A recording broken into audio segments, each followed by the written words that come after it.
السلام علیکم، آپ دیکھ رہے ہیں ایسے آفیشیل۔ گاڑی کے فرنٹ مرر میں موجودہ دو آنکھیں میکس کو اپنے حصار میں لے رہی تھی۔ وہ ہپنوٹائز ہو کر گاڑی کو غلط سمت میں چلانے لگا، جان جو کہ میوزک میں اس قدر مگن تھا کہ اسے ذرا بھی خبر نہ ہوئی، اور گاڑی برق رفتاری کے ساتھ ایک انجان منزل کی طرف دوڑے جا رہی تھی۔ جان کو تب ہوش آیا جب گاڑی ایک جھٹکے کے ساتھ ایک نسبت سنسان سے علاقے میں آ کر رک گئی۔ جان میوزک کی دنیا سے باہر آ گیا اور اس نے اپنے ارد گرد دیکھا۔ رات کافی ہو چکی تھی، ان کے پاس کسی کا نام و نشان تک نہ تھا۔ جان نے میکس کی طرف دیکھا تو پریشان سا ہو گیا، کیونکہ میکس یک ٹک سامنے کی طرف دیکھے جا رہا تھا اور اسے اپنے ارد گرد کا بالکل بھی ہوش نہ تھا۔ میکس تمہیں کیا ہو گیا ہے؟ ہوش میں آؤ، وہ میکس کو ہلاتے ہوئے بولا۔ میکس تو جیسے منجمد ہو چکا تھا۔ جان نے جب اس کی نگاہوں کا پیچھا کیا تو اس کی نظر سامنے ایک گھر پر پڑی۔ نیم پلیٹ پر لکھا ہوا تھا روز بلاک ہاؤس نمبر 340۔ روز بلاک۔ جان نے یہ لفظ دہرایا تو اسے کچھ یاد آیا۔ ارے یہ کالونی تو شہر سے بہت ہٹ کر ہے، میکس یہاں کیوں آ گیا؟ وہ بھی آدھی رات کے وقت۔ جان نے پانی کے چھینٹے مار کر میکس کو ہوش میں لانے کی کوشش کی۔ ہوش میں آنے کے بجائے وہ بے سدھ ہو کر گاڑی کی سیٹ پر گر گیا۔ جان نے سمجھا کہ شاید سارا دن کام کر کے اور اس حسین دوشیزہ سے اظہار محبت کرنے کی پریشانی کی وجہ سے اس کی طبیعت خراب ہو گئی، لیکن وہ کیا جانتا تھا کہ معاملہ تو بالکل کچھ اور ہے۔ خیر، اس نے میکس کو سنبھال کر گاڑی کی پچھلی سیٹ پر لٹا دیا اور گاڑی خود ڈرائیو کرتے ہوئے اس کے گھر تک پہنچا۔ وہاں سے واپسی میں تقریباً 1 گھنٹہ لگ گیا۔ میکس کا اپارٹمنٹ جو کہ بلڈنگ کے 11ویں فلور پر تھا، اس لیے وہ اسے اس کے گھر تک تو نہیں چھوڑ سکتا تھا، اس لیے اس نے میکس کو گاڑی میں ہی لٹا دیا اور گاڑی کی چابیاں اس کے پاس رکھ کر دروازہ بند کر کے پیدل ہی اپنے گھر کی طرف روانہ ہو گیا۔ نہ جانے کیوں جاتے ہوئے جان نے بھی محسوس کیا کہ کوئی اس کا پیچھا کر رہا ہے، لیکن اس نے زیادہ غور کرنا مناسب نہ سمجھا۔ صبح سویرے جب میکس کی آنکھ کھلی تو اس نے خود کو گاڑی میں لیٹا ہوا پایا۔ ذہن پر بہت زور دینے کے بعد بھی اسے یاد نہ آیا کہ اس کے ساتھ کیا ہوا۔ اسے صرف اتنا یاد تھا کہ وہ اور جان اکٹھے آفس سے گھر واپسی کے لیے نکلے۔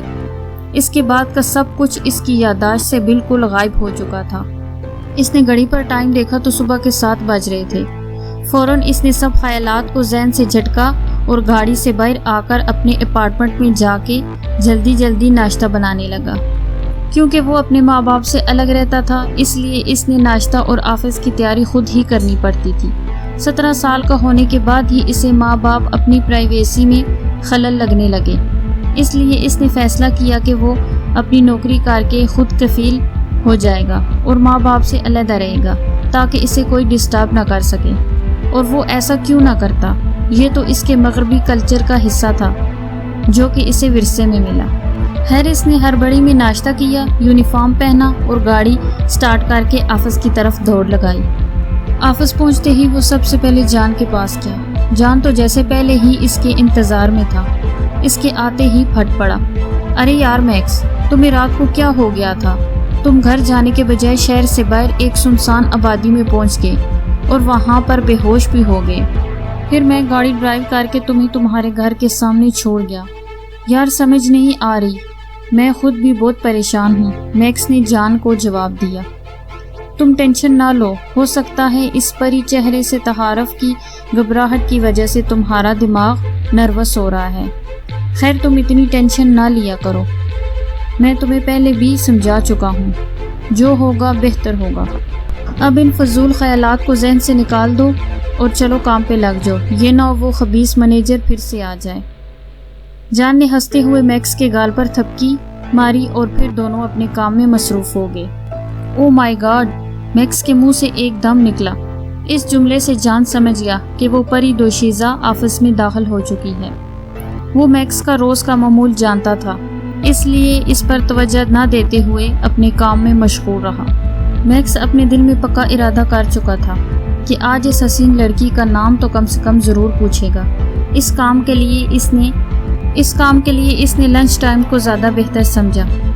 اپنے دل میں ارادہ کر کے وہ پھر خیالوں میں کھو گیا۔